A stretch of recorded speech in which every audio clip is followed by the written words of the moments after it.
So we're getting around to do the fuel filter. So I ordered this up and you can see I've got a OEM spec fuel filter, part number C2Z773HMH. Number of applications for this fuel filter, not just the S-Type 3 litre. See, you've got the direction of flow indicators on here. So what I'm going to do now is turn my attention to the passenger side or left hand side wheel arch area. So I'm just going to get here. That looks like a standard Phillips style head there on that one. Okay, so there's a fuel filter just there. I'm going to have to release a nut just there. I think that might be an 8mm, and then that should just allow me to unhook the bracket, and then we should be able to get access to those fuel filter release mechanisms, mainly the screwdriver just to release them. Point to note, currently the fuel system is pressurized, so I'm going to need to make sure that I've got plenty of rag around here to capture any loose fuel. If you've got an older S-Type, probably 2004 and earlier, you can use the Schrader valve on the fuel line, which is located just in front of the left-hand bank. You have to remove the air filter, not the air filter, the air pipe, the air intake pipe, before it hits the intake, and that'll give you access to the Schrader valve, and there you can just release the pressure. For those of us with 2005 onwards S-Types, there's no such luxury, but you can just disconnect the fuel line if you want to, just with a special tool or one of those special fuel release plastic devices. Reasonably straightforward to do. Or the alternative method, of course, is to remove the fuel pump relay and just run the engine just to drain the pressure off the system.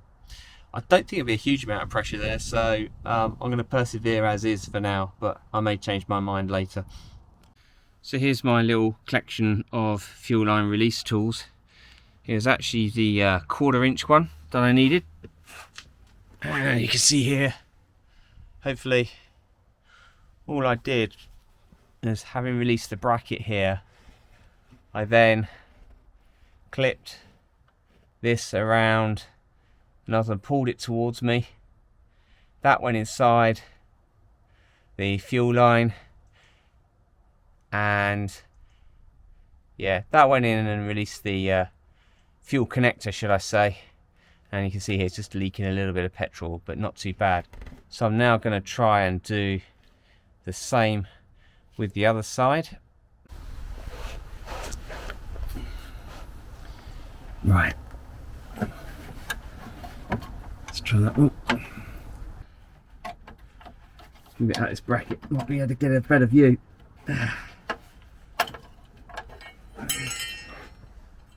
So looking at the fuel filter, it's a Marl. It's obviously been there a little while because there's a little bit of rust on there. I just used some needle nose pliers to help. But actually looking at the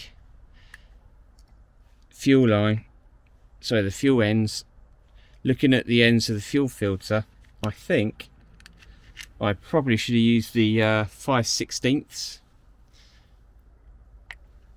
If I could lift that up over here, hope that's focusing okay. You can see it's just a slightly better fit.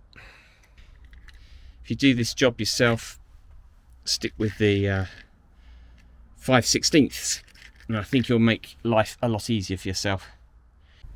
Okay, so here's the new filter. I think I probably ought to put the bracket around it first, perhaps. Fuel filter's on. Let's just check the position for the bracket, make sure it's okay, and I also want to check the direction of flight. Let's see if that's going to be any good or not.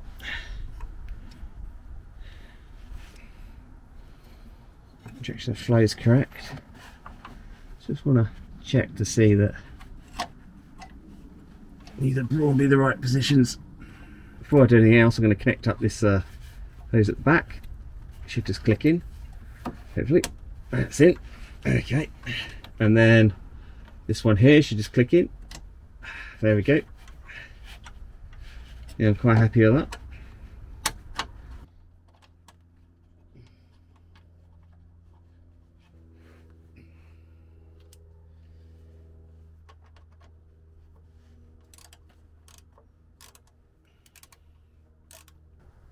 Don't want to go overly tight on this nut.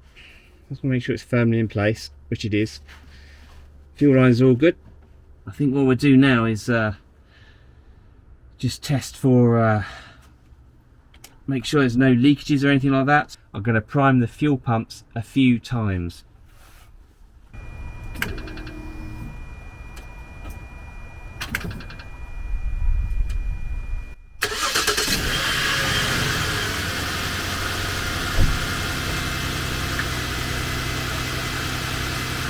Looking good to me so far.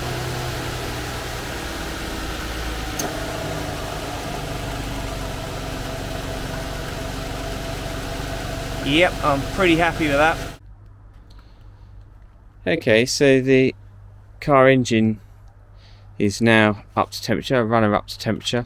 Oil and filter change.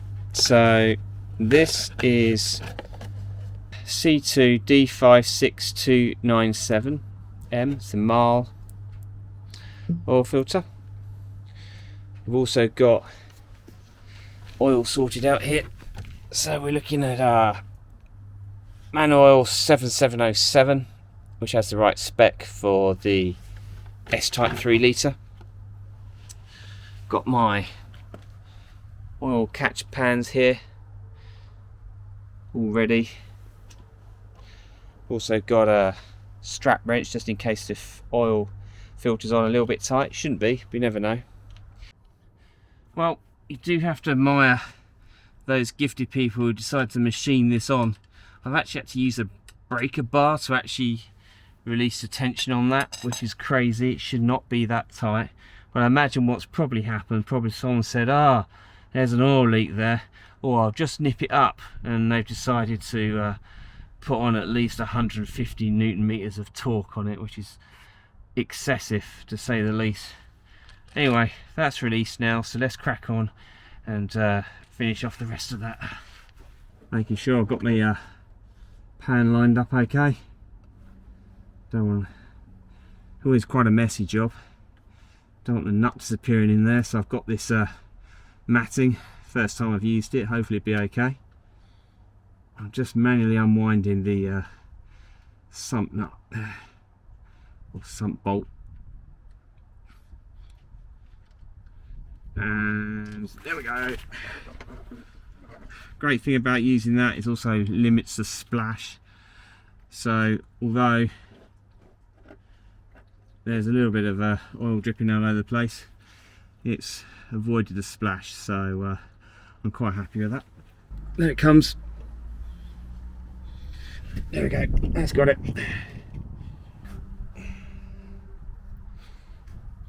It's standing by for more oil. Here we go. Yeah. Oh, bloody hell, that's up.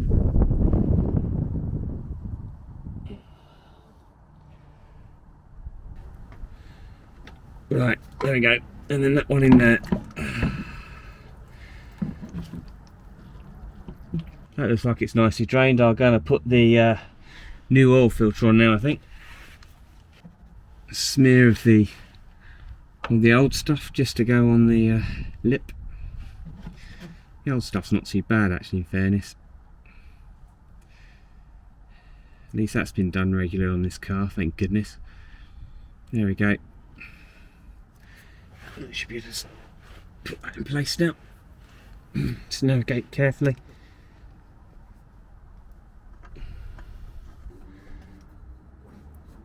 So once this is done up and it's met the surface of the block, it should literally just be 3 turns. There we go, that's 1, 2, 3. That's all it needs. It doesn't need to be on so ridiculously tight. There we go, 3 turns, we're done. Next trick is to fill with oil. Now just to note, the sump nut I've already put back in. Each one of these oil containers has around 5 litres. So I was going to pour that straight in.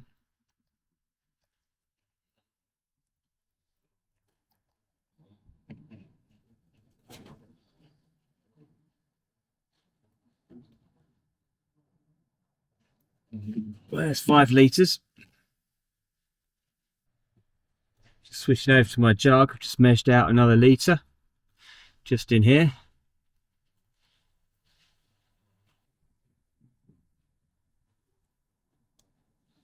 Then go and put another half in.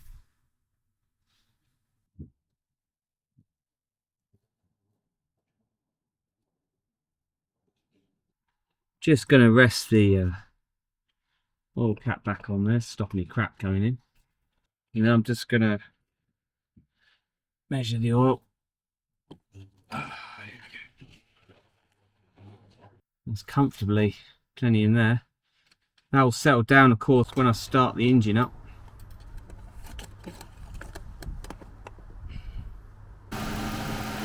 Well, I've just ran this for a few minutes. I had a look underneath the car.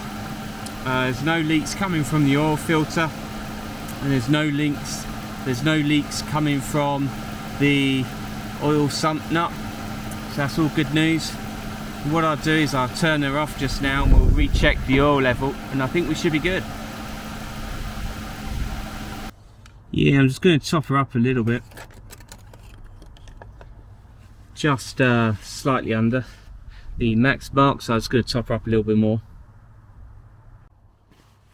Well, I rechecked that, and that's now bang on max, so I'm really happy with that. So I think that pretty much concludes it. So been able to do an oil and filter change. We've also done the fuel filter. Whilst I was here, I also did a bit of cleaning up with the engine bay. I managed to do a bit of rust proofing. So if you see some of these brown marks around here, that's the Dinitrol cavity. I've been spraying it around into the various cavities. So if there's any brown stains, you'll see them here and here. I'll wipe away any excessive ones, of course, but I think that's all pretty good.